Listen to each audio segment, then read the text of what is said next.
Hi అండి. ఒకసారి ఈ ఇల్లు చూడండి.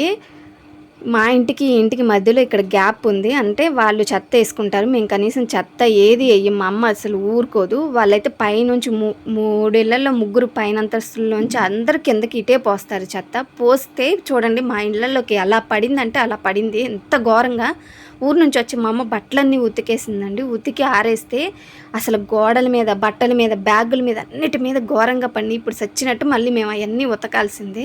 ఇలా ఉంటారండి మనుషులు. ఆరేసుకున్నారు, పడతాయి, నిదానంగా పోసుకోవాలని ఉండాలి కదా.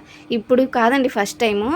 మేము చెప్పొచ్చు కదా అంటారు. ఫస్ట్ టైం కాదు ఇది, 2, 3 సార్లు. అంతకుముందు సారి పడింది కూడా మేము పెట్టాను చివర్లో చూడండి.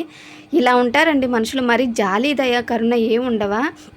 ఎంత మనుషులంటే పడకపోతే మాత్రం ఇలా ఇళ్ళల్లోకి పోసేస్తారా? ఆ బ్యాగు నిండా పడింది. నేను మళ్ళీ మా అమ్మ వచ్చి ఎక్కడ తిట్టిద్దని మొత్తం తుడిచి పెట్టాను నేను. అసలు ఏంటండి అసలు ఈ పరిస్థితి?